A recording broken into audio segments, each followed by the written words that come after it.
RM Sotheby's is the world's largest collector car auction house by total sales. They are the preeminent market maker of high-quality collector cars and collections, regardless of size or complexity. By working in partnership with the Sotheby's team and its network of 80 offices in 40 countries, RM Sotheby's has established the largest client network of any collector car auction house in the world. Join the RM Sotheby's family by connecting with one of their car specialists at rmsotheby's.com or contact me directly at gstanley@rmsotheby's.com. LLC TLC is here to save you money on all of your vehicle purchases.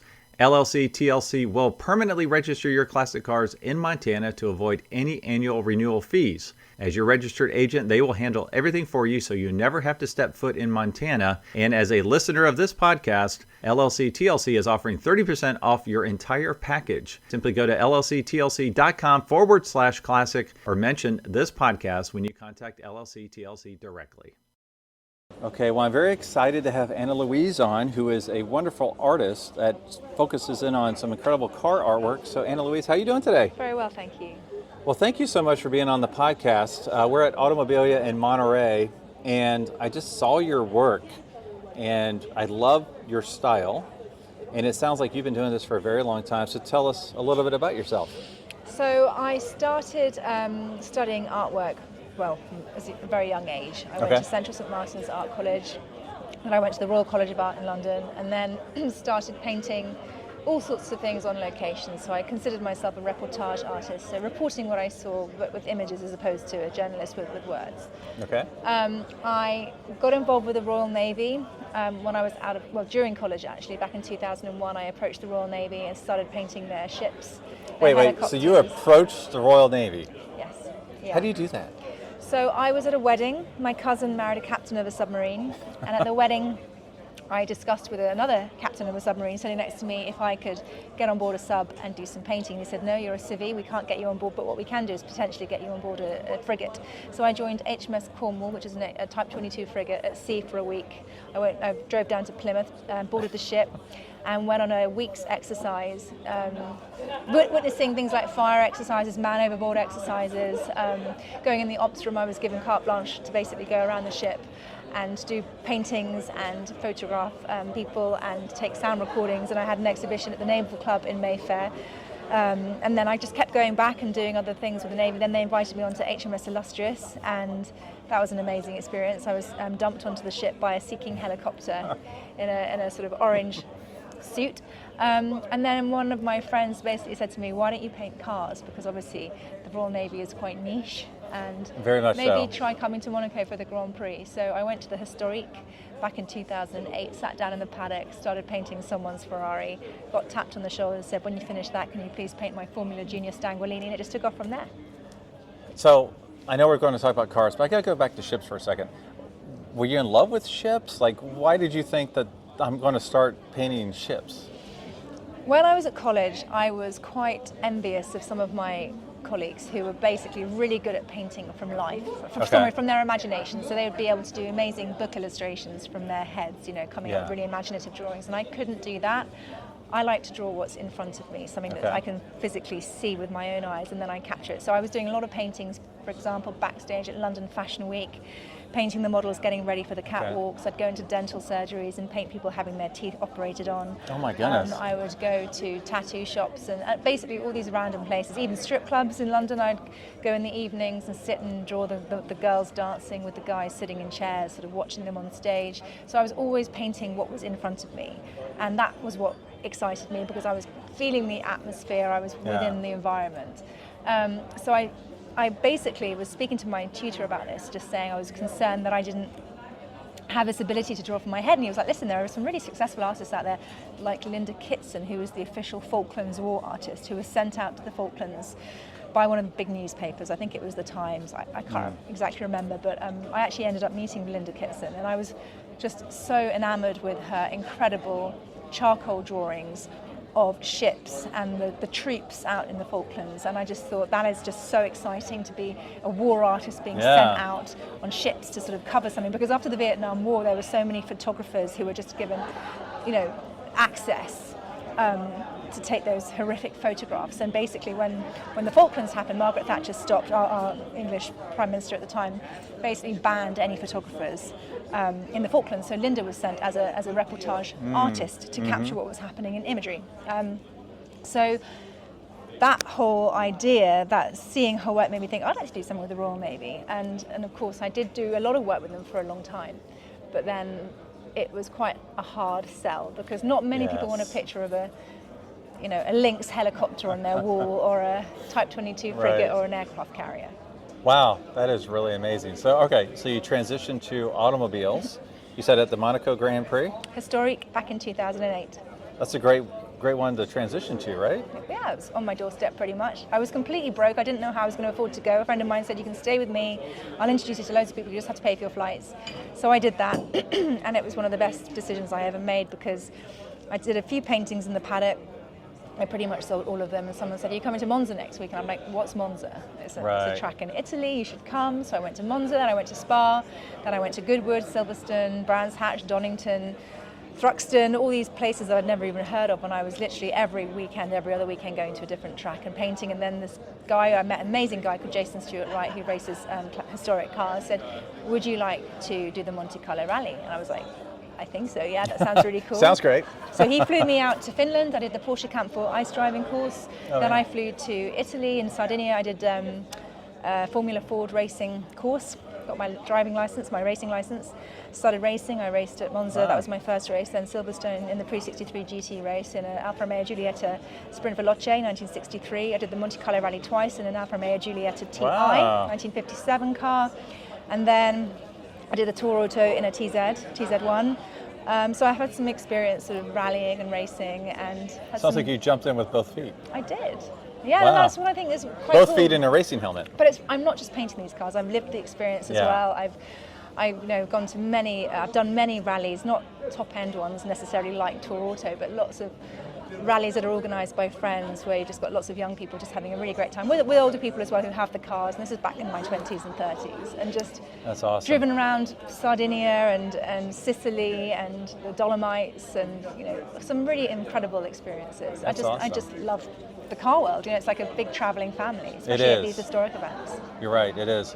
Well, let's look at some of your paintings here. Could you tell us a little bit about these and some of your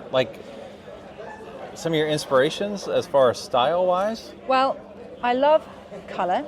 Yeah. When I first started painting, maybe start with the paintings over here. So when I first went to Monaco back in 2008, I was very much just focusing on ink on paper. Bear in mind, I was at a track. I was in the grandstand, sitting, looking down at Rascasse Corner, for example, and this was probably done in about an hour and a half, 2 hours, as the cars were racing around. So they're so quick around the track. As you can see, they're very, very illustrative, quite whimsical, splashing ink, just very energetic, and I feel that they sort of capture the mood and the atmosphere of the event. And obviously, as the years progressed, I was going back more and more. I started introducing a bit of colour. I would show you another one that I just sold today, so I can't unfortunately, but that had a little bit more colour. And then over the years, because I've been going back to Monaco literally every other year since 2008, minus COVID, and also recently for the F1 events as well, I'm just so used to that part of the world. Sure. I love the backdrop. You've got the sea, you've got the palm trees, the fantastic architecture juxtaposed with the more modern buildings and the cranes. For me, it's just a visual. I absolutely I love this one. I mean, that's just such an iconic turn. The Fairmont, which used to be known as Lowe's Corner. So that is painted from a friend of mine's apartment. It's called the Mirabeau building. Oh, from your friend's apartment? Oh, that's cool. Yeah, so I would stay at the Mirabeau building, and I would, on his balcony, sit and just look down at the Fairmont Corner. So that's the Fairmont Hotel. So I sold that last year in London, and I've done multiple scenes of this viewpoint. So this is another painting, exactly the same viewpoint pretty much, but in very different colours, more softer palette. All of these paintings I've basically done for many years in ink on paper, as I've been there live, standing on top of the Fairmont, looking down onto the track, painting as the cars are racing around the track. But it's been in more recent years that I've wanted to scale up and do bigger paintings on canvas. So these are all displayed here, oil on paper paintings. I probably won't be doing that many more, even though I love the medium and I love the way they look in glass frames. They're all AR glass. But they're a bit of a pain to ship around the world. They're very heavy. Obviously, glass can crack if you're not careful. So from now on, I'm just focusing on painting oil on canvas because you can transport them more easily. They're lighter. Yep. But I've brought 6 large oil on paper paintings here with me. I've got some of my naughty car paintings outside, which are a little bit different. Did you say you're what? Naughty car paintings. Have you seen them outside? I have not. I'll have to check them out. Okay, well, I will show you the cards. Okay. So these are a little bit more risque. These started when I was introduced by Alain de Cadenet when he was alive back in 2010 to a car dealer who basically commissioned a painting of his Aston Martin, but he asked for a slightly risque theme. Yeah. It turned out he and his girlfriend were into bondage, and he asked me for a painting that reflected that Oh my goodness. interest. That's a customer request, like custom, right? It was, and I was a bit like, oh God. But I did a sketch for him, and he asked for a few changes. One in particular was changing the whip to a paddle. And I Googled bondage and got a bit of inspiration and created this piece. And he was quite horrified and said, I can't hang that in my office. I said, what do you expect? You commissioned a bondage painting, right? Essentially. Yeah. And he was actually very good-humoured about it, and he bought it. And I tagged a bunch of my friends and car collector friends on Facebook at the time, and then I was just inundated with people commissioning this naughty series. So it wasn't actually my idea originally, but they've served me well.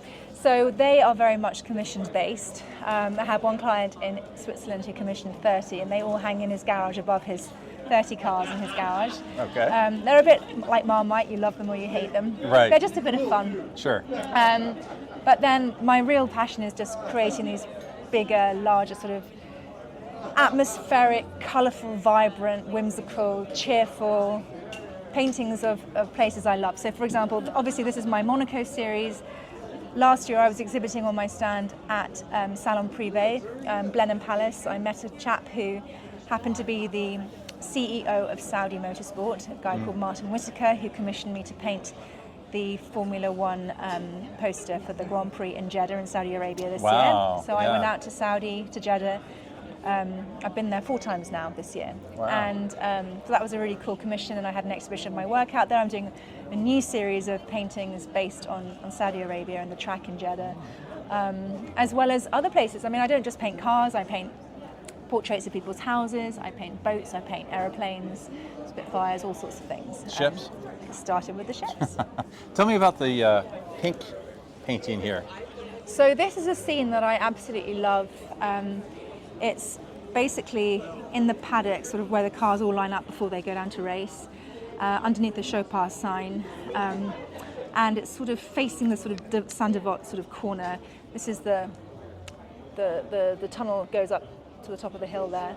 So this is just basically a scene that I've photographed and sketched many times, and I just decided one day to do an oil painting of it, and I primed the canvas in this sort of musky pink colour, which is probably quite unusual considering a lot of painters that paint these car paintings, they tend to be quite masculine and and I just wanted to try something a little bit different, and I think it works really well. It's very unique. People recognize my style pretty much instantly when they see my work, and as I said, I just love the color, and it is, if you're actually at these racing events, it is so vibrant, it's loud, it's sort of just so much going on. It's a sensory overload, and I really love that, because if you think about it, like it's very hard to capture the speed of a car or the people in the stands, but you capture the essence of it, right? The way you I think a paint lot of people like to paint the cars in motion, and I do that from time to time, but actually I also love, there's a lot of sort of downtime when you're racing, obviously in the paddock, the people working on the cars, the mechanics. It's all about the people for me. It's not just about the cars. I love painting people as well, the characters that are involved.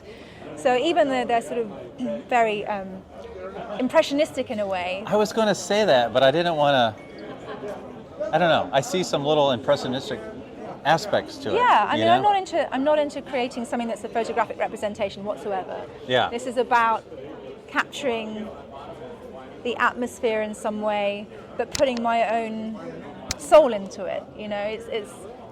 It's important. When I collect a lot of artwork myself, I like buying original art from other artists. I like supporting the community, and I feel like if I want something on my wall, I want it to be an original piece, and I just want to collect something that shows that artist. not just what they're painting, but shows themselves as well. Yeah. Well, absolutely love your work. It's wonderful. And now you said that you do live paintings at the Quail and also at Pebble Beach? I do. So you will find me on the lawn painting on an 18 by 24 inch sketchbook. I sit down, I decide to paint a car, either it's a commission or it's something that I just want to paint. So I start with pencil, very quickly just capturing the outline, and then pretty much within the first 10-15 minutes start painting with ink and watercolour. And the paintings usually take between 2 and 4 hours, depending on how busy the scene is, how many cars, how many people. The Quail is always fantastic because there's so much going on with the big Rolex watches or clocks. There's always so much to paint, all the characters, the glamorous ladies walking past. And that's the thing about painting from life, because if you're painting from a photograph, it's flat, you just see what's in the photograph and that's it. Whereas if you're at an event like the Quail, you could have a very glamorous looking woman walking past in a fabulous hat, but she might just take 2 seconds to walk past you, but she can be captured. Then you'll get a dog in a Gucci suit. They have to be captured too. They have to be captured. You know, you've got various interesting characters, and it's about editing and choosing what you want to include, and sometimes choosing to exclude things as well that I don't necessarily want in my picture. So do you know what you're painting at the Quail or at Pebble at this point? Not quite yet. I like to I get to go to the events quite early in the morning. I always go to Dawn Patrol. I catch up with all my friends and colleagues and have a good look around and see what takes my fancy. Often I get commissioned to do things in advance, and I have a few pieces that I will probably, I'm not 100% sure what's happening with them yet, but I'll be basically turning up and thinking, what am I going to paint today? That's awesome. Well, what's the best way for our listeners to find you? Instagram's a good start, A.L. Felstead. My website is alfelstead.com. Awesome. Well, thank you so much for your time today. My pleasure. Thank you for having me.